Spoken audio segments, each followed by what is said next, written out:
Después de la audiencia de formalización de Manuel Monsalve, en la que el ex subsecretario fue informado de que sería investigado por los delitos de violación y abuso sexual consumados, el caso parecía quedar circunscrito al ámbito de la responsabilidad personal de Manuel Monsalve. La declaración del presidente Boric ante la Fiscalía y sus abiertas contradicciones con la información que previamente había entregado al país han reavivado la arista política del caso y, por supuesto, la desconfianza ciudadana.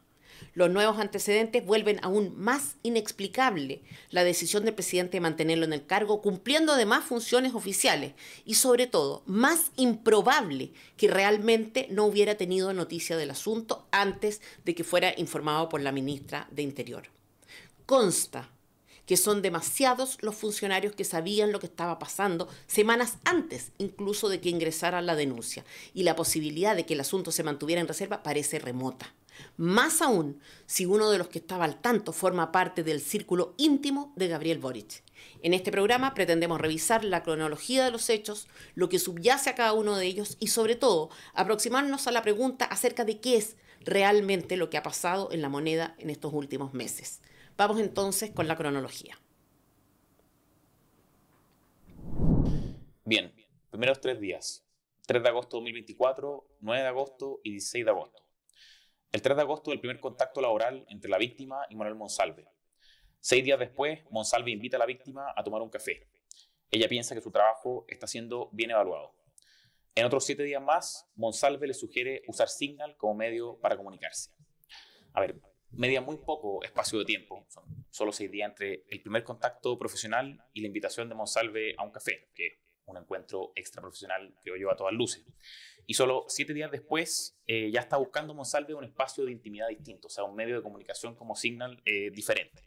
En el fondo pasa muy poco tiempo entre que llega ella a Dijempol y después Monsalve la contacta. ¿Qué es esto? Estaba flechada, era una cuestión romántica, una planificación perversa. Sí. O sea, yo creo que es imposible no preguntar, de hecho, cómo y por qué llega la víctima a donde está. O sea, es por la cercanía ideológica de Manuel Monsalve con el papá de la víctima, que se supone se conocen hace mucho tiempo, vínculos históricos, en el fondo 2 militantes del mismo partido, de la misma región. Parece haber un salto demasiado abrupto, ¿no? De la nada a la Dijempol y de la Dijempol a la Moneda como la asesora principal casi de Manuel Monsalve. Y esto da para pensar en un plan bastante armado y implementado muy eficazmente, y es relevante desde mi punto de vista porque da cuenta de una experiencia en la materia por parte de Manuel Monsalve. Induce a pensar o a preguntar, ¿no es cierto?, si el gobierno no supo nada de esto, si este señor venía con una hoja de vida en blanco en materia de delitos sexuales o de conductas al menos ambiguas. 31 de agosto de 2024. Monsalve invita a la víctima a almorzar para el día siguiente al Costanera Center. Ella cree que la invitación se debe a cuestiones profesionales.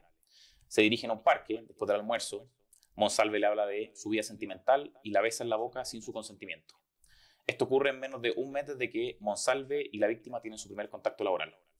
Ella queda paralizada y tenemos imágenes de los momentos previos a eso. Veamos.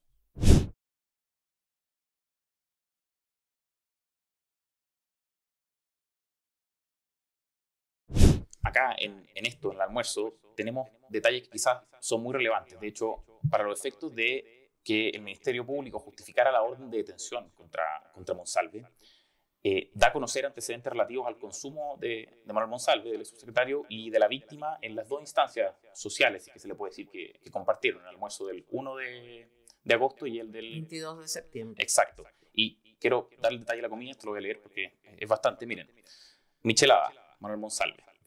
Limonada menta jengibre, la víctima, sin alcohol. Postre Don Pedro, que contiene whisky.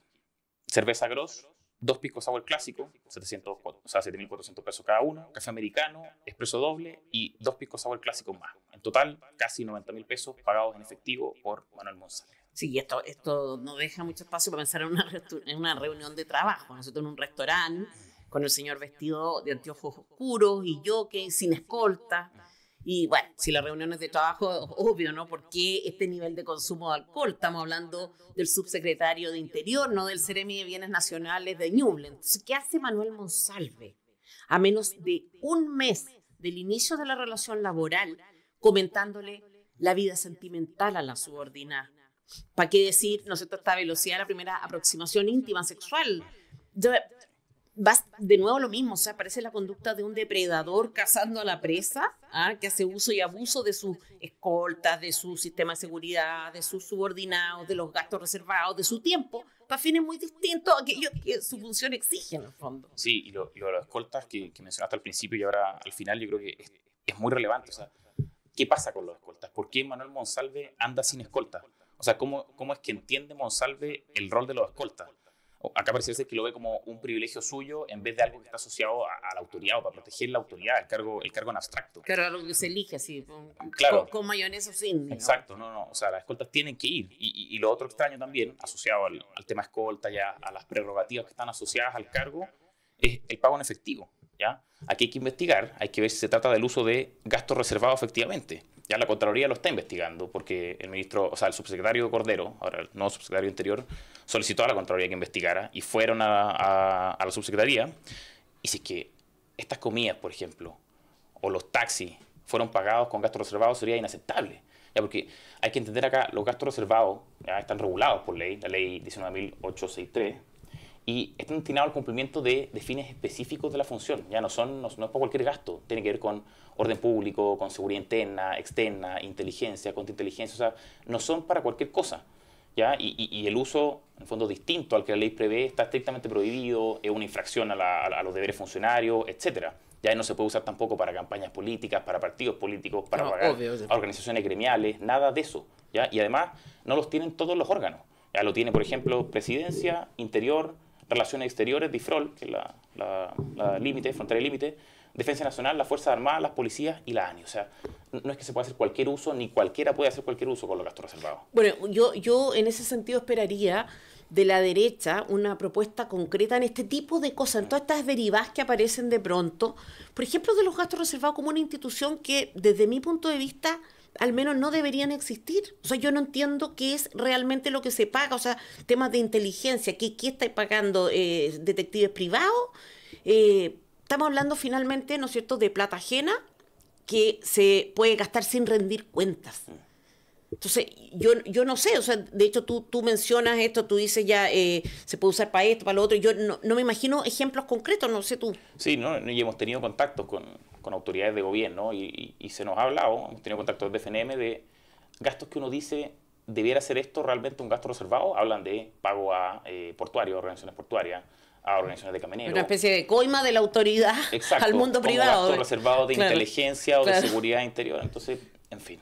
Claro, no, absolutamente inaceptable. Yo creo que es el momento que esto se saque, o sea, que esta institución desaparezca porque se presta para demasiado abuso. Ya este caso es grotesco, pero en general pienso que es algo que la derecha debería tratar de cambiar.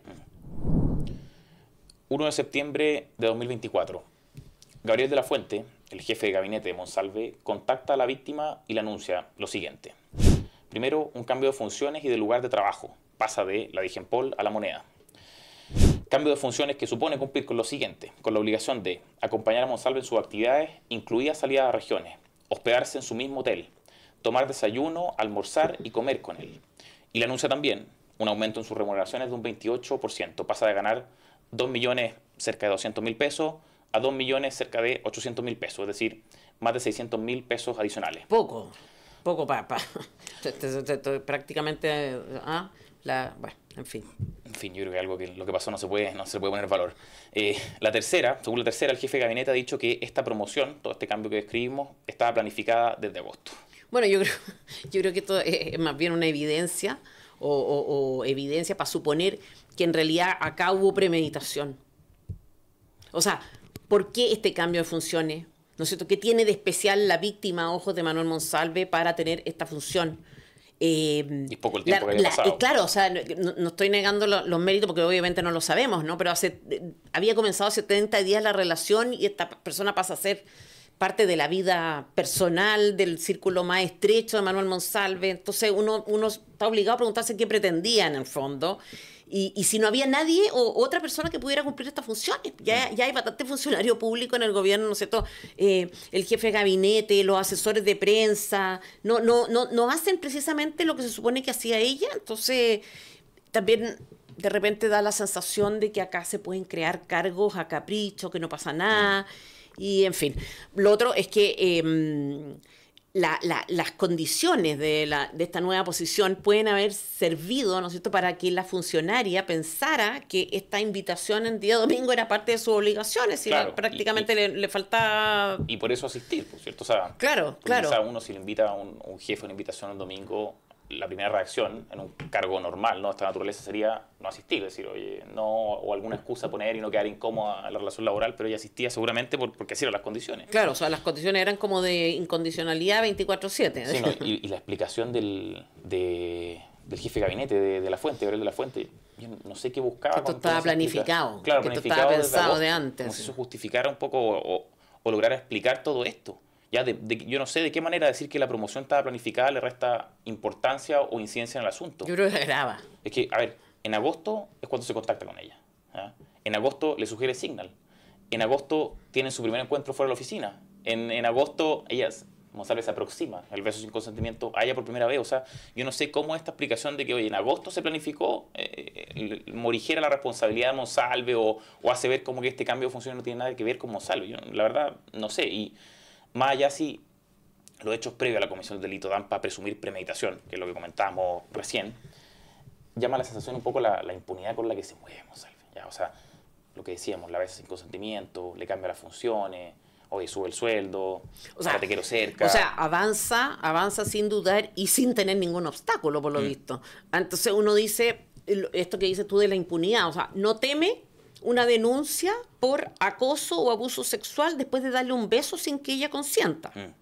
No teme pasar por encima de la legislación laboral, o sea, esto es totalmente discutible, alojar bajo el mismo hotel, o sea, una condición para cumplir qué tipo de funciones te obliga a dormir bajo el mismo techo de tu superior. Y acá, ojo, estamos hablando no de legislación laboral nueva, ni de... No, del sentido común máximo, o sea, que sería un escándalo, ¿no? Si en el mundo privado un jefe le pide a la subordinada asistente que tiene que dormir debajo en el mismo hotel. Sí. Obra sobre seguro en el fondo, o sea, tiene poder y ese poder le permite pasar por encima de todo, y a mí lo que más me choca es esta sensación de impunidad, o sea, esta seguridad con que opera. Te puede llevar a pensar que en el fondo estamos siendo gobernados por personas que usan la autoridad eso con arbitrariedad. Es lo que comentaba un poco con los escoltas. De pensar que es un privilegio del cual pueden prescindir, no sé si es que quieren, por ejemplo, seducir a una mujer en la noche de un domingo y decir, oye, déjenme solo, porque como si no estuviera asociado al cargo de subsecretario del Interior. Y no sé, este caso es extremo, pero si es que el subsecretario puede hacer todo eso sin demasiada cautela, entonces no sé, uno sabe qué más pudo haber hecho, quizás que son menos casos extremos, y qué autoridades pueden estar haciéndolo, o sea, aplicando los mismos criterios para conducirse de Monsalve, para evitar el cargo. O para qué otros efectos pudo haberlo usado el propio Monsalve. Claro. Lo decíamos, este caso es extremo, pero pueden haber cosas que quizás no son tan extremas, pueden haber cosas extremas, pero cuestiones que también son cuestionables, vale la redundancia. ¿Ya? Y vamos así, contratando gente, creando nuevas funciones, asignando nuevos sueldos, o sea, de nuevo, arbitrariedad en el uso del poder. Y aquí es donde me sumo a lo que decís tú con respecto al tema de los gastos reservados, de que acá tiene que haber una postura de la derecha mucho más fuerte y mucho más decidida a impulsar acciones de fiscalización bien concretas. O sea, no solo estar en la prensa declarando X y Z, porque eso no basta, ya más que es algo que todos estamos viendo, que no requiere de tener un representante exclamando y haciendo gárgaras. Necesitamos acciones concretas, fiscalización de Contraloría, quizás querellarse. Tengo entendido que algunas diputadas se querellaron hoy día por secuestro, bueno, no sé, pero se querellaron, pero eso es lo que se requiere. O sea, no sé, hay que impugnar la decisión legislativa. Claro, pero a mí me importa más la querella esta era contra Monsalve. Claro.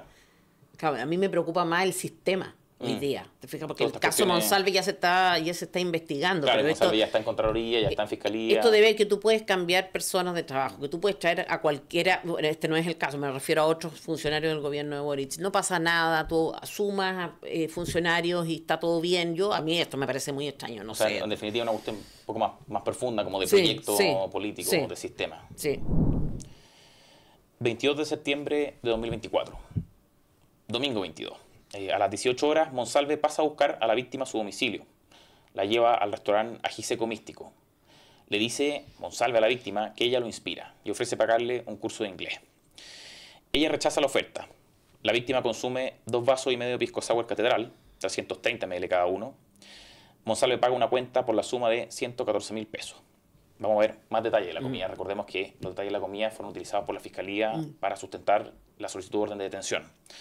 En este segundo caso, la cuenta es un poco más grande. Son 8 piscos agua catedral, como decíamos, 330 ml, 180 ml de pisco, entre esos 330. Entrada de macha a la parmesana, plato picante marisco, plato picante salmón, total casi 120.000 pesos pagados en efectivo nuevamente por Manuel Monsalve. Y la vestimenta es similar a la del primer encuentro, y nuevamente sin escolta. Bueno, ¿qué hace una alta autoridad de gobierno almorzando, repetimos, con una subordinada en un domingo? Obviamente no es una reunión de trabajo. ¿Por qué en el restaurante ají seco místico? Porque ese consumo de alcohol es un consumo de alcohol... o sea, 8 pisco sour, yo no sé. ¿Por qué nuevamente sin escolta? ¿Cómo se explica, en el fondo, estas licencias, separando el hecho de la violación, abuso sexual? O sea, estos son licencias en sí mismas que no tienen explicación, para mi gusto. No, y yo creo que la ingesta de alcohol, porque quizá uno eventualmente en un trabajo podría tomar, ¿cierto? Una cerveza, algo normal, un almuerzo de trabajo. Pero estos son 8 piscos sour. Bueno, es que acá esto ya no hay por dónde verlo como almuerzo de trabajo. Eso queda, yo espero, totalmente descartado por todo. Creo también hay que recordar, ya, a propósito de la ingesta de alcohol y esta noche, el domingo, con subordinada, ¿de quién estamos hablando cuando hablamos de Monsalve? O sea, hay que dar un poco de contexto. Ya, de nuevo, lo que decías tú, que no es el Ceremi de Bienes Nacionales de Ñuble. Ya, Monsalve era el subsecretario del Interior, o sea, el segundo a cargo de la seguridad en Chile. Ya, el primero en materia operativa, ya es como el técnico de Interior. Ya, y ese día figuraba como subrogante de Toá, porque en el fondo Toá estaba reemplazando a Boric, que estaba fuera en Nueva York. O sea, una función importantísima. Ya uno supone del subsecretario del Interior que es principal amenaza para el crimen organizado. Claro, ya, que está en riesgo. Claro, o debería sentirse amenazado. Exacto, que no puede pasar las noches así, claro, sin escolta, oye, el camuflado en el claro, taxi, o sea, no. O sea, uno esperaría que las bandas temiesen al subsecretario del Interior, o al menos lo respetaran, o algo por el estilo, pero parece que con Monsalve no pasaba nada de eso. Y lo peor de todo es que nada de esto puede pasar en ningún domingo, pero ese domingo era el día de cierre del fin de semana largo de Fiestas Patrias. Ya, este fin de semana que fue bien largo, y se habían cometido 37 homicidios ese fin de semana. O sea, Monsalve no debería haber estado nunca en el restaurante ají seco místico tomando pisco sour con una subordinada. O sea, bueno, y tiene o puede tener realmente una autoridad como Manuel Monsalve vía privada en estos términos de este tipo. Es una pregunta muy relevante. O sea, yo creo que en general los medios no han atendido suficientemente este punto. O sea, ¿quién es la persona que está saliendo con una subordinada un día domingo y emborrachándose? Tácitamente en el fondo se ha asumido que el problema empezó realmente después, o a lo sumo retrospectivamente a partir de los hechos posteriores. Claro, por eso quizás la demora en sacarlo. Claro, pero la conducta digna de reproche empieza acá, o sea, mucho antes de que se consuma el delito. Es grave invitar a una subordinada a salir, sobre todo con ese nivel de poder, digamos, no es cualquier subordinación. Es grave usar fondos públicos para fines de seducción, es grave que una autoridad tenga un consumo de alcohol en estas dimensiones, de estas dimensiones. Probablemente si, piensa tú, yo me imaginaba que se hubiera filtrado un video de Monsalve curado, digamos, en la prensa. Eso fuera lo único que sabemos de ese día. Eso ya es suficiente para echar a una persona. No puede estar curado el subsecretario del Interior. Ninguna autoridad, yo creo, pero nadie, pero eso de por sí, te fijas, como es tan espantoso lo otro, es tan grotesco que sea quizá menospreciado el valor o la relevancia del otro. Por eso a mí me chocó mucho que el propio Boric en su punto de prensa dijera algo así como que él no tiene autoridad para juzgar los actos de la vida privada de las personas, en la medida que no haya delitos obvios. Se refería a Monsalve. Se refería a Monsalve y a la ingesta de alcohol y a lo que hiciera durante un día domingo. O sea, como que el día domingo se suspenden sus funciones. Entonces, porque más allá de lo que pasó después, uno se pregunta si es razonable suponer que los días domingos de la más alta autoridad del país pueden tener las características que tienen los domingos del resto de los mortales. O sea, obviamente no. O sea, sí, acá hay profesiones y varias. Perdón, me hace. No, que ese domingo se ve más brutal. Ese domingo es brutal. Entonces, hay profesiones que imponen límites de este tipo, que no te permiten a ti andar dando jugo, como dice la gente joven. ¿Quién más que el presidente o los subsecretarios, los ministros, y en particular de Seguridad Nacional? Entonces, para ¿para qué sirve esto de pensar que circular borracho por las calles es una cosa de la vida privada? ¿No es cierto? Sí. O sea, voy a tener que ver las cámaras porque no me acuerdo nada de lo que pasó. O sea, como que uno dice, O sea, ya con eso. Basta Claro, claro. Es que en el fondo, yo creo que es lo que estábamos conversando antes, de los escoltas, de los gastos reservados, es la forma que tienen estas personas, Boric y asociados, y Monsalve, y etcétera, y los funcionarios de este gobierno, de entender cómo deben ejercer el poder y a qué estándares deben someterse.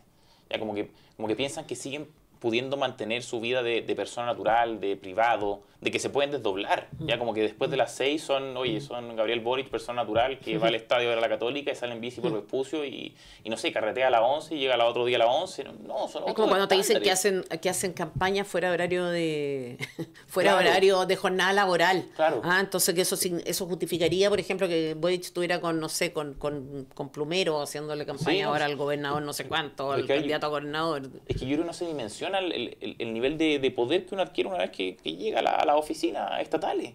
¿Ya? Y ese nivel de poder implica, dado su altura, un mayor nivel de estándares que cumplir. Y de restricciones. Exacto, y de sacrificio, y de todo lo que eso implica. Exacto, y eso va con el cargo. Y el que no lo entienda no tiene por qué meterse al servicio público. Sí. Que se dedique a otras cosas. Obvio. Pero volvamos a hechos. Después de la revisión de 172 cámaras de la UOCT. Unidad Operativa del Control de Tránsito. Exacto. La Fiscalía da con el taxista, que en su testimonio señala varias cosas. Testimonio del taxista. Ella es la que hace señas al taxi y se abalanza en el auto, intentando entrar por la ventana. La víctima le pide ayuda al taxista. Le dice que no quiere estar sola con Monsalve, que la lleve a su domicilio. En atención a esto, el conductor le indica que se siente en el asiento del copiloto. O sea, que la víctima pasa al asiento del copiloto. Ella vomita en el camino y en una de esas oportunidades el conductor detiene el auto para que vomite fuera. Cuando llegan al domicilio de la mujer, Monsalve le paga 20.000 pesos al taxista por las molestias. La carrera costaba alrededor de 3.500 pesos. Se bajan ambos, porque por una razón desconoce el taxista, no sabe por qué se bajan ambos. Vuelven a subir al taxi y ahora en dirección al Hotel Panamericano, que es el hotel donde se aloja Monsalve. Tampoco se sabe por qué eso. No. Al llegar, el taxista baja para limpiar y oye a la víctima diciéndole a Monsalve que quiere que el taxista los acompañe. ¿A dónde? ¿A qué? No se sabe. Monsalve vuelve a pagarle 20.000 pesos nuevamente en efectivo. Y en las imágenes de uno de los videos que anda circulando, imágenes nuevas, se ve lo que se sigue. Miren, tenemos video.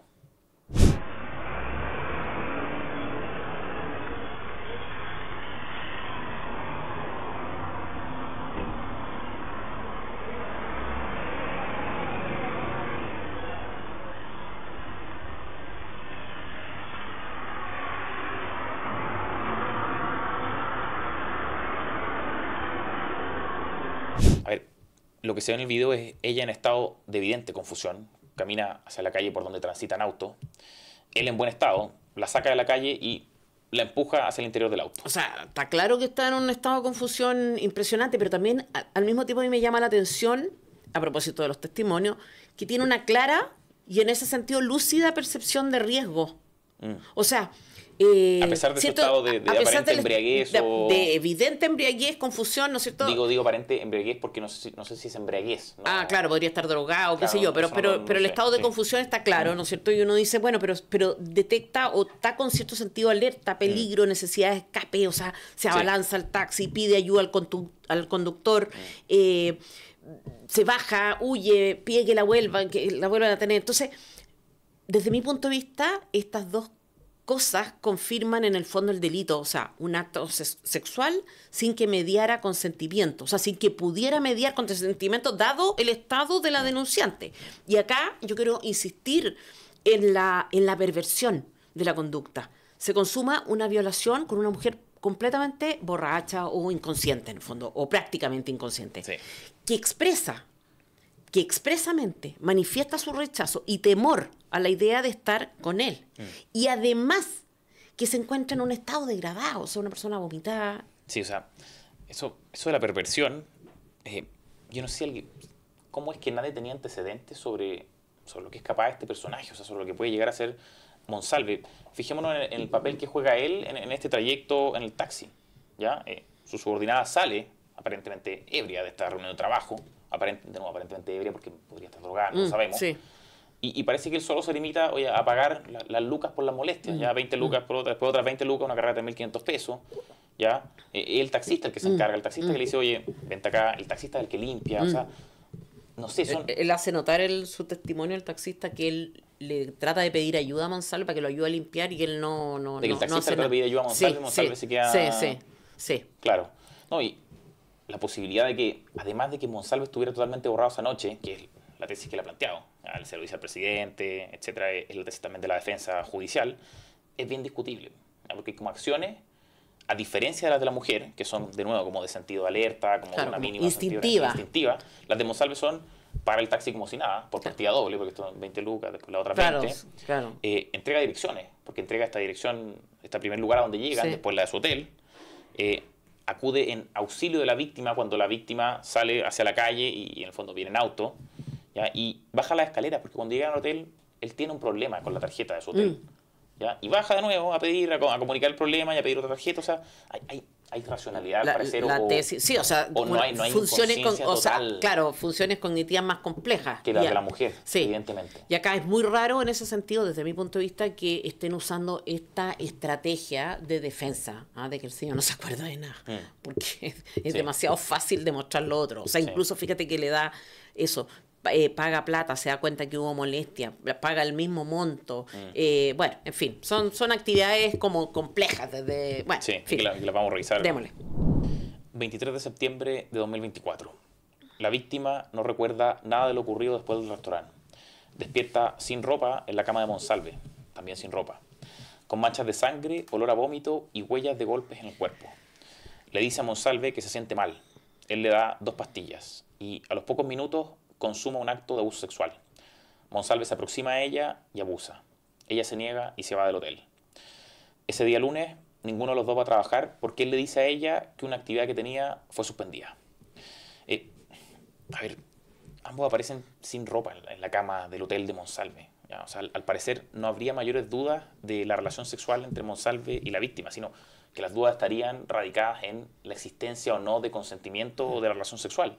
¿Ya? Y en esa duda parece que todo lo antecedente, esto que rodea la noche y lo posterior, se inclinan hacia el no consentimiento. Sí, y que yo no puedo dejar de insistir en esta perspectiva, o sea, qué clase de trastorno gobierna una persona, ¿no es cierto?, que atenta sexualmente contra una víctima que está sangrada, que atroz los detalles, pero sangrada, vomitada, que se siente mal, o sea... Que le pide remedio por ese malestar. Le pide ayuda, ¿cierto? Él le da, pero acto seguido decide volver a abusar de ella, o sea, uno ve una conducta que es consistente en el abuso, tanto en lo accesorio como en lo fundamental. Sí, no, y yo quiero insistir en esto, quizás es repetitivo, pero de nuevo estamos hablando del primer encargado de la seguridad operativa en el país, ya que no asiste a su trabajo por encontrarse con resaca. Sí, no, sí. Ya luego de una noche de fiesta y delito. Sí, sí. ¿Ya? Y también seguramente, que es lo que vamos a ver a continuación y es lo que se ha sabido, para empezar, la operación de eliminación de rastros. ¿Ya? Esto es la revisión de cámaras, los envíos, los delivery, lo vamos a ver, pero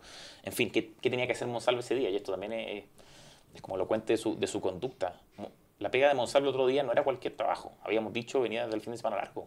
Ya lo que tenía que hacer él era liderar una conferencia de prensa en el segundo piso de una oficina de la Dirección General de Carabineros de Chile para hacer el balance policial del fin de semana, que había terminado con 37 homicidios. No sé. Bueno, yo creo que una conducta, no a este nivel, pero una conducta bastante frecuente en el gobierno. O sea, se dice, se sabe, no es que se dice, se sabe que Boric, la más alta autoridad del país, carretea los días de semana. Cancino, tú y yo sabemos lo que significa trabajar todos los días, levantarse temprano, ¿no es cierto? O sea, no da. Sí, no da. 24 de septiembre de 2024. La víctima vuelve a trabajar. Habla ese día con Rodrigo Candia, ex compañero de universidad. Le dice que no recuerda nada de lo ocurrido y que había despertado sin ropa en la cama del subsecretario del Interior. Entre el 24 de septiembre y el 28, la denunciante comparte la información con Ricardo Lillo y Carolina Arrey, además de Rodrigo Candia. 28 de septiembre, la víctima presenta licencia médica, tiene un derrame en los ojos a causa del llanto, producto de lo que había sufrido esa noche del 22, y el médico le recomienda denunciar. A ver, acá es, yo creo, Tere, donde los antecedentes empiezan a un poco a complicar las cosas muy gravemente para el gobierno, porque lo que pasó el 22 de septiembre, ya en la noche en que ocurre la violación, comienza a saberse. Ya no es solo lo que llevaba a la víctima consigo, sino que se lo empieza a comentar a su amigo y se lo empieza a comentar a funcionarios de Interior. ¿Ya? O sea, incluso 17 días antes de que supuestamente Boric y todas se enteraran, el hecho estaba en conocimiento, como decíamos, de personas de Interior. Ya Lillo, que es asesor socialista, que trabaja en Interior, a Rey, que es compañera de la Digempol de la víctima.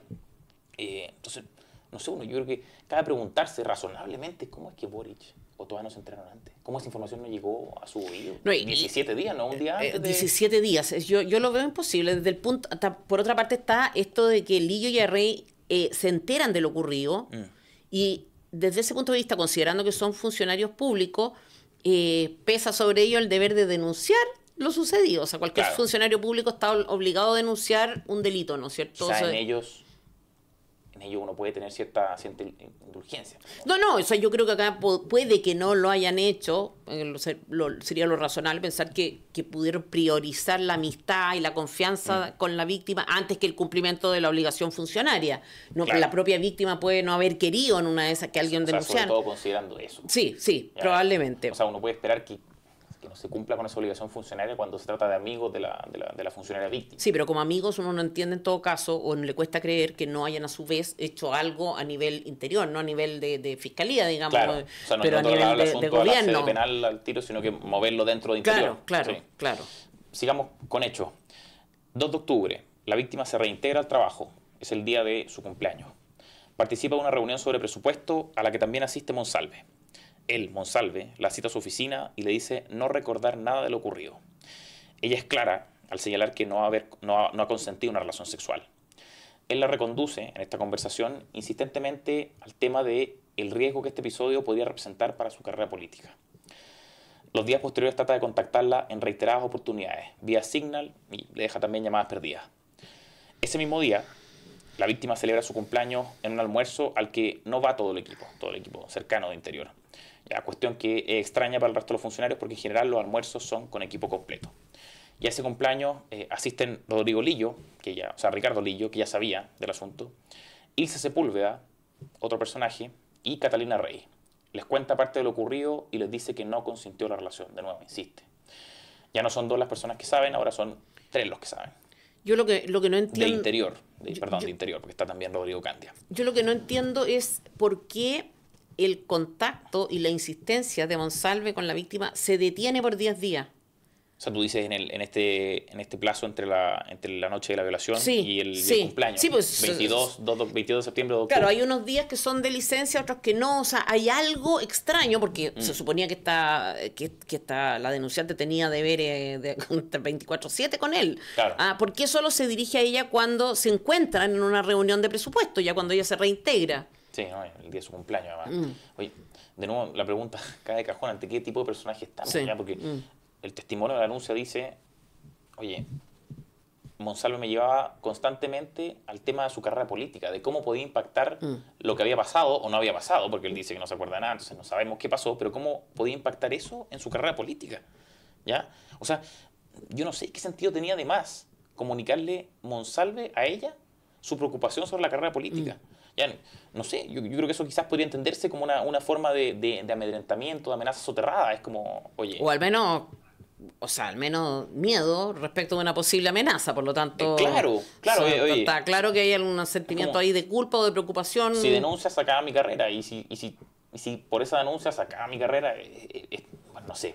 Pero ante todo, ¿a qué respondía la preocupación de Monsalve por su carrera política? Ya, o sea, no sé, para que se esté preocupando por eso, o sea, que converse con ella y le genere una preocupación, imagino que algo tiene que haber hecho o tiene que tener conciencia de algo de lo que pasó esa noche. Entonces, yo no sé por qué hace esas preguntas, si es que dice, no me acuerdo nada, no pasó nada, en fin.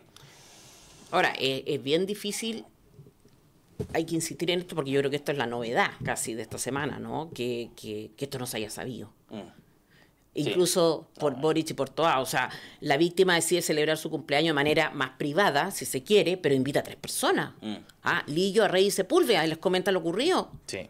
O sea, yo me imagino que si decidió que fueran estas 3 personas, ¿no es cierto? Y primero selecciona y además les cuenta, es porque eran gente de confianza, cercana. Entonces, y esto es relevante. ¿Por qué es relevante? Por el rol que tiene o cumple después Ilse y su giro radical. Sí. Y su aumento de sueldo cuando tiene este giro radical que prácticamente va a amenazarla, o sea, va a amenazarla. Sí, o sea, es Candia, que es amigo personal, que no trabaja en Interior, y son estos 3 personajes que mencionabas tú, Tere, y que trabajan todos en Interior.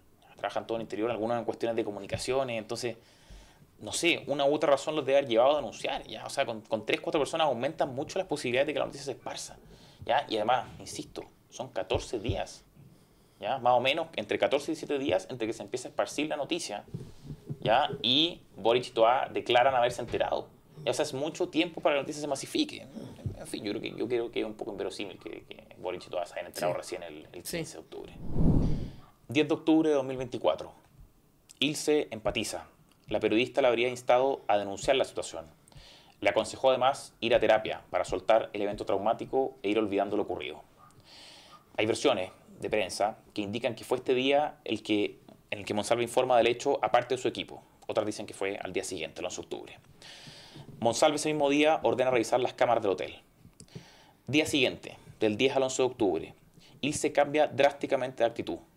Le dice a la víctima que ella es una NN, o sea, una desconocida, que nadie le va a creer su versión, que el contenido de las cámaras se borra cada 15 días, de modo tal que no debe haber registro de nada de lo ocurrido, que ella tiene la opción de negociar, salir del país, comenzar una nueva vida, que su padre o ella podrían sufrir un accidente, le dice, y que Monsalve es poderoso y sería el primero en enterarse de la denuncia. El padre de la víctima, que está presente en la conversación con Ilse, le dice que va a denunciar de todos modos, o sea, que no hay posibilidad. De la Fuente, el jefe de gabinete de Monsalve, es informado por Monsalve, de que pudo haber sido drogado el día en que concurrió a la Giseco, místico, al restaurante, para una eventual extorsión. Versión que después Monsalve repite en La Moneda cuando se junta con Gabriel Boric y Carolina Toá, antes de que se conociera la denuncia, ya el jueves. 12 de octubre de 2024. Hay versiones que dicen que unos minutos después de que Ilse se fuera, llegan 2 policías de la PDI simulando ser repartidores. Otras versiones indican que fue un día después. Le dicen que le llevan un pedido a la casa de la víctima. Ella no lo recibe. Aparentemente esto se sabe por la PDI, no por ella, esto de que eran funcionarios. En el testimonio de Gabriel de la Fuente, ante Fiscalía, el testimonio del jefe de gabinete, él explica que mediante la entrega de comida a domicilio, funcionarios de la PDI intentaban averiguar si la denunciante se encontraba bien, puesto que era una de las mayores preocupaciones de Manuel Monsalve. Entonces, insólito. O sea, Ilse... a ver, Ilse Sepúlveda, insisto, no hay que insistir, parece ser una persona que era cercana, va a la casa, la aconseja, una de las 3 personas invitadas, confidente, al cumpleaños. Entonces, confidente de una situación obviamente muy brutal. Muy brutal. Son una de las personas que ella eligió para contarle... Claro. Entonces, parece como bastante normal o coherente, ¿no es cierto?, que invite a la víctima a denunciar. Pero lo que pasa al día siguiente, este giro radical, ¿qué pasa? O sea, ¿por qué Ilse, siendo aparentemente de confianza, decide pasar al amedrentamiento? O sea, y uno inevitable preguntarse si eso tiene que ver con el aumento de sueldo que perciben los meses de septiembre y octubre, porque acá hay algo... Es un dato relevantísimo. Un dato muy relevante. O sea, esta niña gana el año 2023, creo, 3,5 millones. El 2024 se produce un reajuste, 3,650,000, 3,650,000, consistentemente con la misma descripción de funciones. En septiembre, mes de los acontecimientos, el sueldo sube en 1 millón de pesos. Sí. Y se mantiene en octubre. 1 millón de pesos se mantiene en septiembre, octubre, sin que me dé explicación. Y no hay cambio en las funciones del cargo. Y no hay, por lo menos en la descripción no hay cambio. Volvemos al tema de la arbitrariedad. Entonces, uno se pregunta, ¿no sé, entonces, si no hay una coincidencia en que justo ese día en que la familia de la víctima afirme, el papá, no sé, diga que van a denunciar, claro, y así lo sepa ella, con que Monsalve decía comentar lo ocurrido a su equipo. O sea, surgió. Parece, ¿no? O sea, ¿o no será que hubo un trabajo previo, quizá con Ilse, para desactivar o averiguar o qué sé yo? Dado el cambio claro, radical. Y que la gestión frustrada de Ilse fue informar a Monsalve, que después recurre en el fondo al equipo cercano. Sí, o sea, no sé. A ver, yo creo que Monsalve estaba realizando todo tipo de acercamientos, diligencias, gestiones para llegar a la víctima. O sea, ¿y cuál era realmente el objetivo? O sea, ¿cómo es que Monsalve logra utilizar a la PDI para estos fines? Claro, porque estaba preocupada. Sí, porque no encontró nada mejor que la PDI para expresar, manifestar preocupación. Sí, lo que dice el jefe de gabinete, Gabriel de la Fuente, en la declaración de fiscalía es, no sé, grotesco. Es grotesco, nos quiere ver la cara, le quiere ver la cara a la víctima, porque si realmente la preocupación de Monsalve era la víctima, ¿por qué no se aproxima no sé, a amigos de la víctima. ¿Ya? Y por medio de su equipo, ¿no? Él por medio de su equipo. Sí. Y no mediante efectivos policiales encapuchados. Sí. ¿Ya? O sea, ¿qué es lo que podía saber Monsalve de la víctima a través de repartidores de pizza? Nada. O sea, llega un repartidor de pizza a tu casa y te venía a conversar de tu bienestar emocional o psicológico. No. No, lo único que podía saber es que no está desaparecida ni muerta, a mí ni me en da silla de su ruedas, o grado sea, de desconfianza incluso respecto, no sé, ya quizás sea conspiracionista, pero me pregunto qué tenía el sándwich, porque era comida. que tuviera algo así. Sí, no sé. No sé, nunca puede saber. No sé. Sí, pero no sé. Yo lo de la fuente lo encuentro insólito. O sea, ¿qué puede saber un repartidor de pizza acerca del bienestar psicológico? Sí, de la víctima? así es ridículo. Es un insulto a la inteligencia, yo creo, ¿no? 14 de octubre de 2024. La víctima denuncia en un momento en que ya había referido el hecho a al menos 5 personas, aparte de su padre y su familia. De esos 5, 4 son funcionarios de gobierno. Ricardo Lillo, asesor socialista, a cargo del seguimiento y control de la gestión estratégica y planificación de la Subsecretaría del Interior. Catalina Rey, excompañera en la DIGENPOL. Ilse Sepúlveda, periodista en Interior. Y Camilo Araneda, División de Gobierno Interior. El amigo Rodrigo Candia, el excompañero de universidad. Aparentemente la denuncia no la hace en compañía ni apoyada por ninguno de ellos, o siguiendo algún protocolo del Ministerio del Interior. Lo hace pese al poder de Monsalve, pese a las amenazas explícitas, pese al riesgo subyacente y a la oferta de negociación. Yo creo, Tere, acá, teniendo a la vista estos antecedentes, que es imposible no destacar el nivel brutal de valentía de la víctima. ¿Ya? O sea, demora relativamente poco. Ya uno dice, quizás un mes, una denuncia de violación puede ser tiempo importante, pero para los estándares a los que estamos acostumbrados es poquísimo. ¿Ya? Lo hizo aún con el círculo de confianza en Interior quebrado. ¿Ya? Recordemos lo de Ilse, ya el giro radical de Ilse. Fue una persona a la cual ella le confió el asunto y después Ilse la traiciona en un periodo de 1 o 2 días. Con antecedentes de amenaza y amedrentamiento respecto de ella y su familia, vigente, contra el encargado de seguridad del país. Pasándose por el arco del triunfo, como se dice, cualquier intento turbio de negociación de un innegociable, que fue lo que la Ilse le sugirió. Claro. Ahora puedes negociar. Y sin apoyo, por supuesto, de colectivo coordinadora feminista. Sí, no, y relacionado con eso, no amparada por protocolo ni tuyo, si te creo amiga, hermana del Ministerio de la Mujer, o sea, no sé, yo creo que una valentía brutal por parte de la víctima en este caso. Sí, yo creo que si bien siempre en las mujeres, una mujer queda un poquito expuesta cuando tiene que hacer una denuncia como esta, nunca se sabe cómo se va a reaccionar, que yo creo que en un caso así realmente el peligro era real, digamos, la amenaza era real, que los medios tergiversaran, que desaparecieran pruebas, o sea, había mucho riesgo. No, y que Monsalve hiciera y se condujera como lo ha hecho, en el fondo. Sí, con esto de usar a las policías a su servicio con tal de hundir la denuncia a la víctima. Sí. 15 de octubre de 2024. Toa es informada por Serna de una investigación general contra Monsalve, según su primera versión. Toa habla con Boric. Boric habla con Monsalve. Funcionarios de la PDI hacen las primeras diligencias en hotel y restaurante. Se percatan de que funcionarios del VIPE, del equipo antisecuestros de la Policía de Investigaciones, ya habían estado ahí. Ese día se le hace a Monsalve un hisopado y se le incauta uno de sus celulares. Monsalve le pide a Gabriel de la Fuente, su jefe de gabinete, que vaya al hotel donde la Fiscalía realizaba las primeras diligencias. Boric habla con Crispi y Durán. Conforme a la filtración de Clinic. Monsalve va a Chiguayante, autos fiscales de ida, avión de carabineros de vuelta, y según una supuesta instrucción de Boric para informar a su familia de lo sucedido. Un día después, de la Fuente informa al personal de la subsecretaría que Monsalve no iría a trabajar. De la Fuente también informa a Boric sobre las diligencias de las policías en el hotel a propósito de la investigación contra Monsalve. Boric no se contacta ni con Monsalve ni con la víctima, pese a que su explicación posterior es que no le pide la renuncia a Monsalve para recabar más antecedentes. Tampoco habla con Serna ese día, el día 16 de octubre.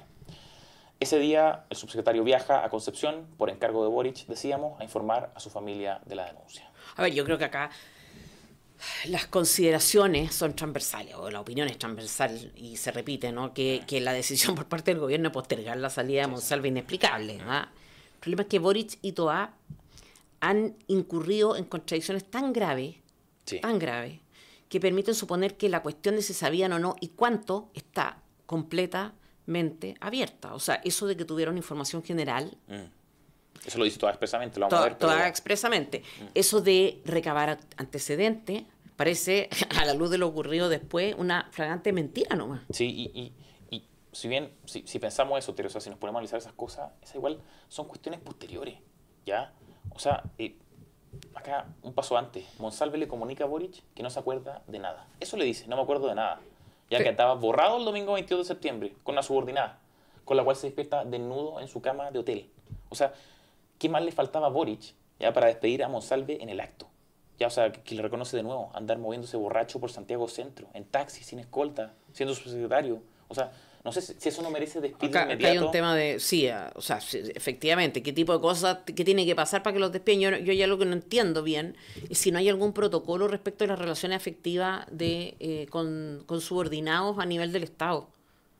Uno esperaría que por lo menos haya una relocalización o no, o sea, como mínimo. Mire, yo no sé si se requiere un protocolo para ese tipo de cosas de sentido humor, quizás sí, o sea, a Sí, la vista de esto sí, pero no sé, yo no me explico, o quizás sí nos explicamos por qué es que Monsalve no sale ahí. Lo que es ya inexplicable es cómo Monsalve llega al cargo. Eso es algo de lo que se habla bien poco. Eso tú lo tocaste en una columna. Sí, lo tocamos. ¿Cómo se llama la columna? El prontuario de sí, de Monsalve. súper recomendable, así que le sugerimos verlo. Recabamos muchos datos acá en la Fundación FNM, la información que íbamos a conocer en esa columna, y es que entre 2006 y 2022, o sea, los años en que Monsalve fue diputado, que fueron 14, él presenta 250 proyectos de ley, 250, ya de los cuales solo el 1,6%, o sea, son 4 proyectos de ley, estuvieron relacionados más o menos con seguridad.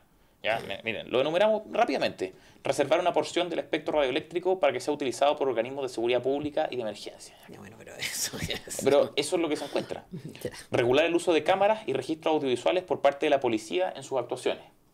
No tiene nada que ver con lo que estés pensando, no tiene que ver con este hecho particular. Modificar el Código Penal en lo relativo a la regulación del delito de asociación criminal. Ese fue quizás el más relacionado con seguridad.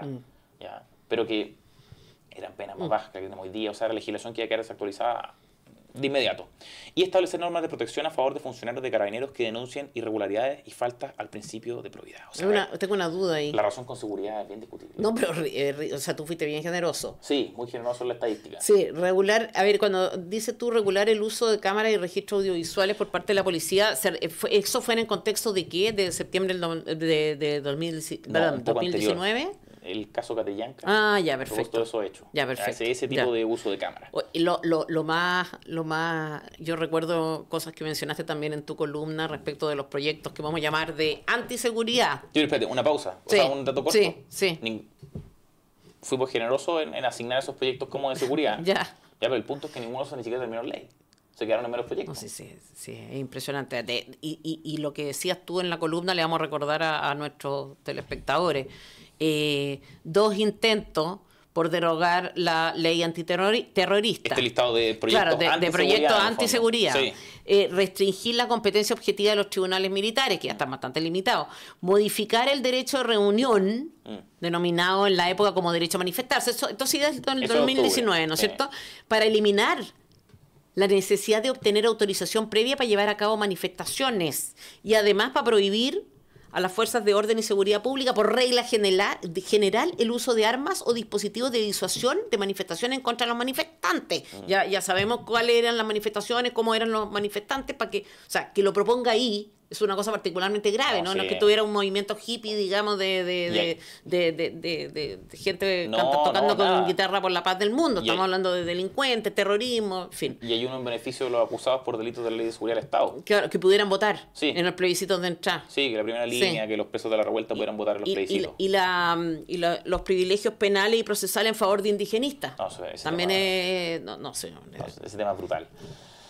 Pero en fin, oye... Ese es un poco el prontuario de Monsalve, ¿ya? Y volviendo un poco a este caso, muchas personas sabían antes de este día, ¿cierto? Antes del 15. Recordemos, estábamos el 15 y 16 de octubre, que es cuando se pone en conocimiento, se supone, de los hechos a Boric y Toá. Pero antes del 15 ya sabían demasiadas personas, lo habíamos dicho, la Ilse, Lillo y unas cuantas personas más. O sea, realmente... Creo el caso de Camilo Aranea es el más potente, para que las personas sepan. Explica eso, ¿no? Sí, lo de Aranea es muy... Es heavy, ya. Una de las personas que sabía, y lo mencionamos, es Camilo Aranea. Y Aranea sabía, se enteró 2 semanas antes de la denuncia. Y él es jefe Mire el cargo bien notorio. Jefe de la Unidad de Control de Conflictos de la División de Gobierno Interior. O sea, yo creo que ese cargo algo tenía que ver con lo que había pasado en Interior entre una funcionaria de Interior y entre uno de los jefes máximos de Interior. ¿Y ahí quién es Aranea? Aranea es parte de los magallánicos. Los magallánicos son un grupo cercano a Boric, de amigos cercanos. Ya comparte asados con Gabriel Boric. ¿Ya? Actualmente estos asados que realmente se en el Cerro Castillo, etc. Que de hecho se critican mucho porque se dice que ahí como que se toman decisiones de gobierno. Políticas, claro. Qué susto. Claro. Aranea es amigo de Felipe Valenzuela, ya que es otro amigo también de Boric, amigo en común, son amigos entre los tres. Y hay que también están los asados. Y hay que se desempeña también tiene un cargo impresionante, ya como asesor de comunicación estratégica y proyectos presidenciales en el segundo piso. O sea, de nuevo un cargo que parece ser fundamental, que le parece tocar o gestionar este tipo de problemas. ¿Ya? O sea, entonces tenemos Araneda, Magallánico, Valenzuela también, Boric. O sea, de verdad, ¿podemos creer que la noticia no le llegó? Claro. ¿No llegó a oídos de Boric o de Toá? Oye, y Aranea lo supo, no sé si lo dijiste, pero como 2 semanas antes. 2 semanas o sea, antes del 15 de octubre, o sea, es mucho tiempo. Y ¿sabes? Algo que me llamó la atención y en relación a la cual yo tengo duda fue la filtración de Zipper. Lo que comentábamos, esto de que Boric habla con Crispy Durán ese día 15. Sí, se dice, hubo una filtración esta semana, para quienes no han estado siguiendo esto, que Boric le habría contado el día 15 de octubre, o sea, el mismo día que se supone se enteró de los hechos, a Crispy y a Durán lo que estaba pasando. Ya. Primero, ¿no es cierto que estuvimos conversando nosotros que costaba pensar que una cosa así se filtre sin su consentimiento? Porque no estamos hablando de una reunión de 400 personas, es una conversación que tiene Boric con 2 asesores muy cercanos, se filtra. Entonces, ¿qué clase de asesores son estos? ¿Qué tanta confianza? Parece no ser casuales. ¿Qué ganarían además ellos con filtrar algo así? O sea, que ellos estaban al tanto. Claro, deben ser alcanzados como por las personas que supieron de esto y no... Claro, entonces a mí me da la impresión de que esta filtración es intencionada, o sea, que proviene del gobierno, tratando de establecer o de dejar evidencia de que la fecha en que Boric tomó conocimiento es realmente el 15 de octubre y no antes. Claro. Y que prueba de aquello sería que, ese día se enteró y fue a hablar con sus amigos cercanos, asesores, qué sé yo. Entonces me da la impresión de que hay un intento por fortalecer la idea de que solo supo cuando dijo que supo. Sí, no, sí. Esto a mí me dio mucha desconfianza esa situación. Uno ya está empezando a sospechar de todo, de cualquier cosa, pero... o sea, es normal sospechar de todo. Si recopilemos un poco de hechos de estos días. Decíamos que el nivel de abuso de poder de Monsalve recurre al equipo antisecuestro de la PDI. Sí. ¿Y por qué? O sea, simuló estar preocupado por un caso X de secuestro que ocurrió ahí, o simuló que él fue secuestrado, y por eso dije, oye, esta hipótesis de envenenamiento y extorsión del crimen organizado, o sea, es impresionante. Y si pudo hacer esto es porque hay cierta institucionalidad que lo permite. Claro. ¿Ya? O sea, que no sé, si faltó un sistema de control, si faltó algún filtro en PDI, no lo sé. ¿Ya? Pero es él haciendo las averiguaciones, es la PDI, es el jefe de gabinete, que en el fondo hacía las comunicaciones con Monsalve. Pues bueno, se pueden ver las declaraciones de fiscalía, que son insólitas, pero son amigos suyos, también los que saben de la víctima. O sea, el jefe de la víctima también estaba al tanto, aparentemente, porque la llamaba insistentemente también. Sí, todo. O sea, había una trama que involucraba a demasiadas personas. Ya hay que hacer imposible creer que nadie se enterara, o sea, de la plana mayor, Boric, Toá, etcétera, antes del 15 de octubre. ¿Ya? Veamos más hechos.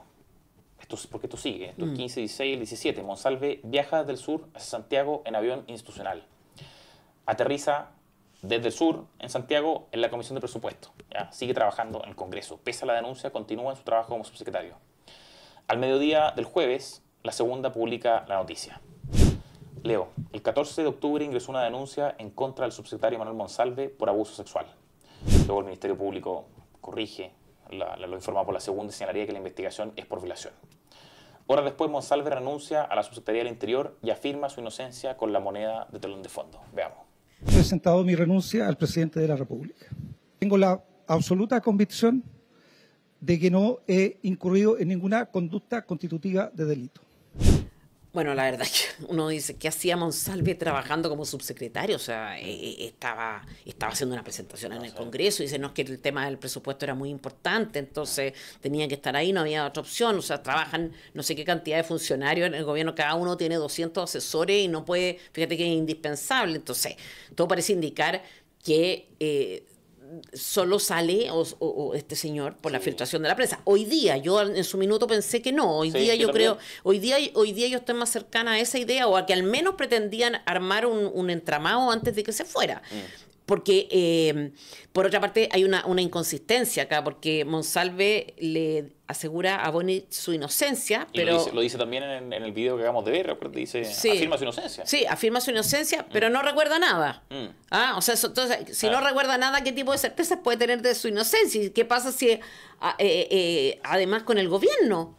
¿Por qué se le permite usar el palacio de la moneda para afirmar su inocencia? Eso es insólito. Y eso es grotesco. Es una señal brutal y debe haber sido muy chocante para la víctima ver esto. Sí. Ya, o sea, haber sufrido la violación por parte de una de las personas más poderosas del gobierno y ver que el gobierno le presta ropa en cierto sentido, permitiéndole hacer este punto de prensa en la moneda, con la moneda de fondo, o sea, podríamos decirlo simbólicamente, con todo el respaldo de la moneda, y afirmando su inocencia, ya, frente a la víctima.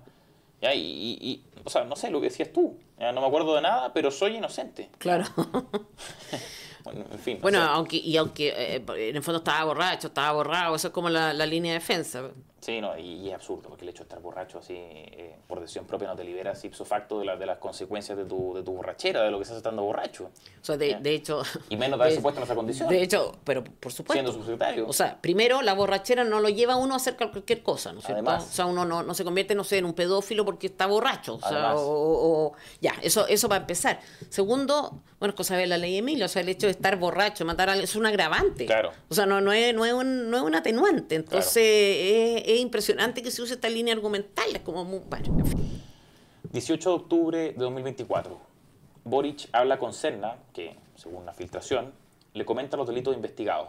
No se sabe si antes o después del famoso punto de prensa. Ese día, Boric realiza este punto de prensa de más de 50 minutos. Insiste ahí en transmitir la idea de que lo relativo a las cámaras solo se supo por Monsalve, y manifiesta de manera expresa y decidida y repetida su disposición a recabar antecedentes. De la Fuente, el jefe de gabinete, deja el gobierno un día después de que Monsalve presente su renuncia. 21 de octubre, fechas conectadas. 3 días después del punto de prensa, el gobierno cambia de versión, desde una supuesta información general a una información completa y detallada. Esto fue lo que dijo Toá el día del giro. La información fue desde el primer minuto completa. La entregó el jefe de la PDI a mi persona. Se trató de una acusación respecto del exfuncionario por abuso sexual y violación, y que en la investigación también se estaba abordando el uso que él hizo de la ley de inteligencia. Eso estuvo informado por el director de la PDI y así fue informado al presidente. Hablemos más adelante de la explicación de esta contradicción. Mochati le ha dado la connotación de que Toá está tratando de endosarle la responsabilidad al gobierno. Pero antes de eso, acá, bueno, yo soy de las que le pareció que Boric no lo había hecho mal en el punto de prensa. Hoy día estoy cambiando bastante de opinión, o al menos me pareció honesto. Hoy día tengo dudas serias. Yo compartí esa apreciación. Sí. Fue algo de los dos, no fue solo tuyo. Sí, bueno, Boric se excusa, ¿no es cierto? Dice que no tomó decisiones inmediatas porque necesitaba recabar más antecedentes. ¿Qué antecedentes faltaban? ¿Los recabó? O sea, por ejemplo, ¿habló de nuevo con Monsalve? No. ¿Se aproximó de algún modo a la víctima? Ellos dicen que no era conveniente. Que no, o sea, lo dice como que sería un acto de presión, o sea, claro. que de nuevo un insulto a la inteligencia, o sea, no podía, no sé, mandarle ofrecer, por ejemplo, atención, ¿cómo se llama? Asistencia jurídica, en fin, ofrecerle algo, uno puede hacer las cosas con delicadeza. O que el Ministerio de la Mujer dijera que tenemos este y este protocolo, ven aquí. Claro, o sea, como lo delicado, lo respetuoso va a ser ignorar. Entonces esta hipótesis, o sea, esta explicación de necesitábamos recabar más antecedentes se muestra o se está mostrando cada día como más inverosímil, digamos, sí, por estas dos razones. Y ¿no? el hecho de que estuviese Monsalve exponiendo ese día jueves en presupuesto, o sea, en el fondo trabajando como si nada se hubiera ocurrido, hace dudar mucho de la intención del gobierno. Claro, o sea, no hubo un recabamiento, ¿cómo se dice? No hubo una recolección de antecedentes, no hubo. Eso no hubo, por lo tanto, esa explicación que dio para no haber tomado la decisión antes se ha demostrado como falsa. Por lo menos no hay nada que evidencie que hizo algo orientado a recabar más información, sí. y nada, o sea, no hay ni una explicación. Y yo creo que hay contradicciones y hay cambios de versiones que son más macro, no solo como en el punto de prensa. No, hay yo creo que hay un gran cambio de versión. Yo es lo que tú comentabas al principio, que se relaciona con la tesis que tenemos Chati al respecto. No sé si la quieres comentar tú o vamos al tiro con nuestro... Sí, dice en el fondo que para no verse pillada ella, ¿no es cierto? Claro, ella dice que ha recibido toda la información completa, y que ella se lo dijo al presidente. En el fondo como que estaría redireccionando los dardos al presidente. Todo. Yo no soy la única que estuvo al tanto de todo, es Boric. Claro, y eso Chati lo ha hecho no tan insistentemente diciendo en el fondo que acá hay una descarga de responsabilidad. Una descarga de responsabilidad, que nunca la había habido un ministro del Interior, en el fondo, en vez de blindar al presidente, poniendo al presidente, bueno, y tú tienes una tesis distinta. Como el fusible. Sí. No, que toda tiene dos versiones. Sí. Acerca de lo que le dijo o lo que ella conversó con Serna. Sí, y eso, en eso hay video. Sí. Ya, y que existan esas dos versiones, en mi opinión, no es casual. Sí. Ya, porque recordemos, primero Toa dice que recibió información general. Tenemos video, veámoslo. Hasta el día de hoy, ni Manuel Monsalve ni las autoridades de gobierno conocemos la denuncia. Sabemos una información muy general. Información general, dice. Y Boric, en el famoso punto prensa, dice que lo de las cámaras llega a su conocimiento por Monsalve. Lo da a entender al menos. Sí, ¿no? o sea, se le preguntan 10 veces y lo da a entender en... Veamos video, tenemos video aquí más o menos claro. 13 veces, 11 veces, ¿cuánto es? Sí, muchas veces, ya, pero y muchas de ellas da a entender que lo que sabe de cámaras llega por Monsalve. Desconozco cuándo, desconozco cómo, no tengo ninguna información respecto a ese tema, más que lo que me dijo el subsecretario Monsalve ese día en la noche es que había revisado las cámaras y había visto en las cámaras que había llegado con esta persona. Sobre si hubo manipulación de pruebas, sobre si hubo... O sea, no tengo ninguna información. Eso, que la información de cámara llega a Boric por Monsalve. ¿Ya? Y luego Toa, 3 días después, señala que la información que recibieron fue completa y entregada por la PDI. Violación, abuso sexual y cámaras, todo completo. Eso es lo que dice Toa. O sea, ya no hay información general, preliminar, es completa. Hay video también de eso, de su segunda versión. La información fue desde un primer momento completa. La entregó el director de la PDI a mi persona respecto a que había una acusación respecto al ex subsecretario por abuso sexual y por violación. Y que en la investigación también se estaba abordando el uso que él hizo de la ley de inteligencia para solicitar que se levantara cierta información. Eso estuvo informado por el director de la PDI y así fue informado al primer mandatario. Por lo tanto, nada de lo que pudo haber después comentado el subsecretario era ninguna novedad. Estaba en conocimiento y ya estaba siendo investigado en ese momento. A ver, mira, mi idea es que no será que quizás en primer término, versión general de Toa, lo que hizo el gobierno fue intentar disminuir el reproche político por la dilación al despido de Monsalve. Ya, o sea, oye, la información era como esta, entonces ¿cómo vamos a tomar una decisión acelerada? O si era solo esto, era vago, era amplio, etcétera, era general. Ya, ¿no será que luego, versión completa, cayeron en la cuenta de que sostener esto de que Serna les dio antecedentes generales y que lo de las cámaras lo saben por Monsalve, implicaba incurrir en el delito, pena de falta, de omisión de denuncia, ¿ya? Razón por la cual deciden cambiar la versión y decir, oye, siempre tuvimos toda la información completa, ¿ya? Violación, abuso sexual y esto de las cámaras que se daba en el marco de una investigación que ya estaba en manos de la Fiscalía. Ya, esto hay que decirlo, y lo comentábamos a propósito de los amigos de la víctima que se enteraron o a los cuales se les dio a conocer el delito de violación. Cuando un funcionario, en el ejercicio de sus funciones, ya recibe información, toma conocimiento de hechos que revisten caracteres de delito, tiene una obligación funcionaria, ya que es la obligación de denunciar, de poner en conocimiento de esos hechos a la autoridad respectiva. Ya, y si no lo hace, hay responsabilidad penal y responsabilidad administrativa. Ya, entonces, y hay plazo, hay 24 horas para esa información. Entonces yo creo que acá lo que pasó al principio es que buscaban alejar el reproche político. Oye, ¿por qué se mandaron a sacar a Monsalve? Porque la información era súper genérica, había que investigar más, había que recabar antecedentes. Y después, cuando se dan cuenta de que al decir eso, ¿ya? Y no incluir lo de las cámaras como información que llega por la PDI, sino por Monsalve, están incurriendo en el delito, falta de no comunicar esto a las instituciones respectivas.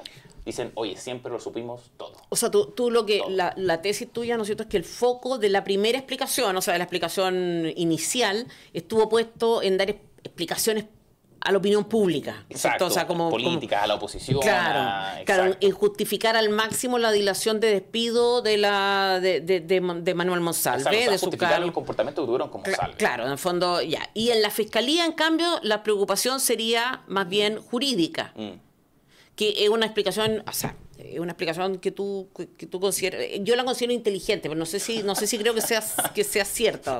A ver, bueno, el cambio de versión es brutal, pero sí, bueno. pero que a mí, ¿qué es lo que me pasa? Que en el fondo, De todas maneras, hacer patente una contradicción lo encuentro bastante grotesco. Eso de base. De base, desde el punto de vista político, entonces pan para hoy, hambre para mañana. Por otra parte, si ya había una denuncia de violación y abuso sexual, y el hecho de no haber, o sea, es fácil eludir la responsabilidad de no haber actuado uno en relación al tema de las cámaras de seguridad y de la ley de O sea, seguridad. ¿fácil en qué sentido? Fácil en el sentido que tú dices, bueno, ya hay una investigación en curso por este hecho tendrá, o de ahí saldrán muchas aristas, no Claro, es obligación de uno... Es cierto, pero igual ahí está el detalle. ¿Ya? Sí. O sea, es distinto decir que uno se entera de lo de las cámaras por Serna, porque ahí va a haber certeza de que está siendo investigado, que está en manos de las instituciones, a decir que todo lo que sé de las cámaras es por Monsalve. En todo caso, hay algo que pasó hoy, o que se hizo público recién, y que avala un poco, o podría avalar tu tesis, que es una nueva contradicción, porque el gobierno dio explicaciones cuando se supo todo esto y dijo que no se había aplicado la ley Karim. Ya. Ya. Eso al principio, ¿cierto? Sí, al Ya. principio, que no se había aplicado, que sé yo, dio las explicaciones de por qué no se aplicó, una cosa así. Y hoy día, ayer, que sé yo, el ministro Cordero dice que sí se aplicó la ley Karim. Ah. Ya, nueva versión. Claro. Entonces, pero fíjate, de nuevo, por eso sí, cuando lo el leí foco. me acordé de ti y dije, en una de esas tiene razón. De nuevo, podría ser esto una explicación o un intento de eludir responsabilidades, no sé O si sea, son administrativas, penal, no sé cómo. Claro, pero pasar de protegerse de lo político a protegerse de lo Sí. judicial o responsabilidad administrativa, etcétera. Sí. Puede Ahora, ser. respecto de la ley Karim, que me imagino que la mayoría de la gente que nos oye sabe más o menos lo que pensamos, pero es bien grotesco que el gobierno incumpla sus propios protocolos, sus propias normas. Claro. Y es bien ridículo también que diga que se aplicó el asunto. Porque dicen que se aplicó, pero se empezó a aplicar el 17. El 17 de octubre. Claro, o sea, el día que se va a Monsalve, no el día que toman conocimiento de los hechos. O sea, no se aplica ya, de manera claro. inmediata, sino que se aplica... Claro. No, sí, es una cosa grotesca. Es como todo lo que pasó en el... Ahora, ellos son grotescos, son burdos en sus conductas, así que bueno, puede ser que en fin, pero calza que estén ahora muy preocupados del tema jurídico. Sí. 29 de octubre de 2024. Boric declara voluntariamente ante la Fiscalía. Dice lo que sigue, y acá paciencia. Tomé conocimiento de que existía una denuncia por abuso sexual y violación en contra del subsecretario Monsalve el día martes 15 de octubre alrededor de las 16 horas, por haberme lo indicado la ministra del Interior, Carolina Toá. Además me informa que existía una investigación de la PDI por el acceso de él a cámaras de seguridad del hotel a propósito de ese hecho. La ministra, en relación con el primer hecho, me indica que el director de la PDI, señor Serna, le informó que una funcionaria de la subsecretaría había denunciado por los delitos ya referidos. Respecto a las cámaras, me indicó la ministra que Monsalve le solicitó a la directora de inteligencia de la PDI ver las cámaras del hotel. Desconozco en qué momento y de qué forma se realizó tal gestión. Prosiguió. Sigo yo para que no te canses leyendo. Luego le pregunté, dice Boric, por el asunto de las cámaras y me dice que sí las vio, no me dice cómo llegó a ella, pero me indicó que había visto las del hotel cuando ingresan juntos y minutos después él baja solo, posiblemente a buscar las llaves o tarjeta de acceso de la pieza. Dijo no recordar nada de eso, incluso después de haber visto el registro, pero ya había dicho claramente. Con el director de la PDI, señor Cerda, conversé una sola vez de estos hechos, el día viernes de esa semana, 18 de octubre, cuando Monsalve ya había cesado en sus funciones. Le consulté de manera específica si lo denunciado era abuso y violación, que fue lo que la ministra del Interior me había dicho, y él ratificó que era así, que era por esos dos delitos. Y sigue. Respecto de las cámaras, me señaló Toá que Monsalve había pedido a la directora de inteligencia de la PDI la revisión de las cámaras. Toá fue informada de esto por Serna y que estaba en revisión por parte de la PDI si es que Monsalve había hecho mal uso de su facultad de solicitar esta diligencia. De Monsalve, por este punto, solo supe lo que ya indiqué de que las vio. O sea, en el fondo, la pregunta es, ¿a qué Boric hay que creerle acá? ¿Ah? ¿Al que dice que se enteró de una denuncia general sin mayor detalle? ¿O al que señala que su ministra le informó acerca de una denuncia completa a partir de comunicaciones con Eduardo Serna? Son muchas las incoherencias. Sí, o sea, además esto es ridículo. O sea, suponer que a ti llega el general director de la PDI a decirte que uno de tus principales funcionarios, o sea, segunda línea, ¿no? Y además no todos son iguales, pues no es lo mismo el subsecretario de seguridad, tiene un puesto especial. te vienen a decir que sí, fíjate que hay una denuncia de abuso sexual y violación, y lo de las cámaras, y tú no preguntas nada. Tú oyes pasivamente esto No. Ya. No, Otro día hablamos, ¿no? Claro, no necesitas hacer o sea, nada. ¿qué haces? O sea, tratas de recabar, de obtener la mayor cantidad de antecedentes ahí mismo. Entonces, de nuevo, ¿a cuál Boric hay que creerle? O sea, el que dice que se enteró de la revisión particular de las cámaras por Manuel Monsalve, como en el punto de prensa lo plantea casi como una cosa artesanal, así como que el señor fue a pedir, oye, se me habrá quedado o no la bicicleta, o el que señala que su ministra le informó que se estaba investigando una instrucción de Monsalve a la PDI para revisar las cámaras. No sé, o sea, entre estas dos versiones me inclino por pensar que siempre lo supieron todo.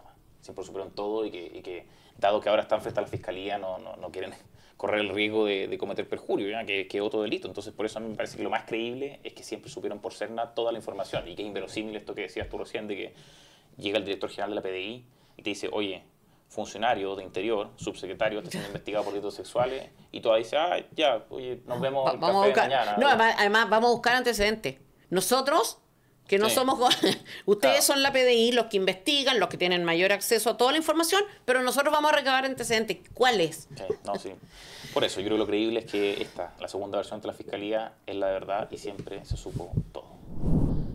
15 y 19 de noviembre, entre el 15 y 19 de noviembre de 2024. Manuel Monsalve es formalizado. Terminando la audiencia y al borde de dictarse las medidas cautelares, Monsalve se descompensa. Cambio químico número 13, de fecha 22 de octubre de 2024. Vamos a hacer un receso. Señores, yo les pediría que pausen eso ya, por favor. El juez de garantía, Mario Cayul, determina la prisión preventiva del ex subsecretario por considerar que, comillas, su libertad constituye un peligro para la seguridad de la sociedad. Teniendo muy especialmente el carácter de los hechos imputados, el número de los delitos, la gravedad de las penas asignadas por ley a los mismos, la gravedad de los delitos en relación al bien jurídico protegido y que ha sido afectado en relación a la víctima, esto es, su integridad o indemnidad sexual y su libertad sexual, atendido lo dispuesto en los artículos 122, 139 y 140 del Código Procesal Penal, ordeno la prisión preventiva del imputado, señor Monsalve, por estimar que su libertad constituye un peligro para la seguridad de la sociedad. Debe ser orden de ingreso a la cárcel pública inmediatamente.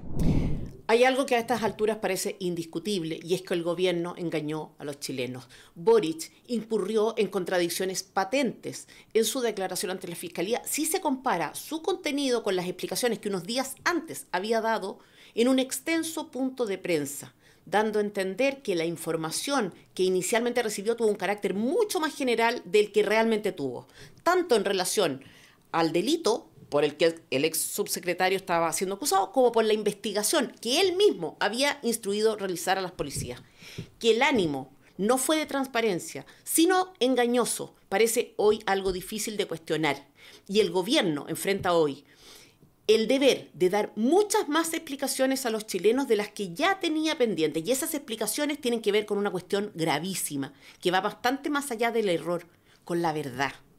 Por otra parte, cuando ya parecía que el caso había quedado circunscrito al ámbito de lo sexual, se hacen públicos los nombres de varios funcionarios de gobierno que accedieron a la información de manera directa. Uno de ellos, Camilo Araneda, miembro del círculo más cercano del presidente, tanto desde el punto de vista político como personal. Hoy, y después de sostener posiciones tan erráticas, resulta muy difícil pensar y creer que Boric y Tovar no tuvieran noticia de lo ocurrido, sino hasta que Serna se los hubiera informado. Y por lo mismo, es muy probable que el caso esté muy lejos de cerrarse, no solo para el imputado, sino para el gobierno que lo nombró y mantuvo en uno de los cargos más relevantes del Ejecutivo. Habrá que ver también qué papel juega la derecha en todos estos acontecimientos, sobre todo después de que ha renunciado públicamente a la acusación constitucional.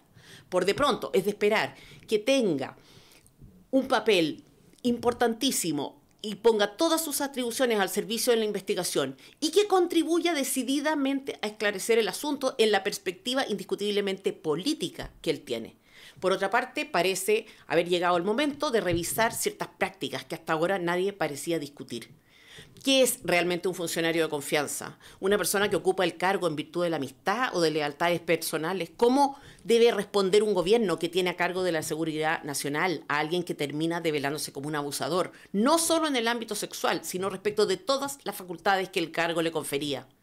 Si hay algo que ha contribuido al desprestigio de la política es la percepción ciudadana de que sea cual sea el error que cometa un gobierno, este queda impune.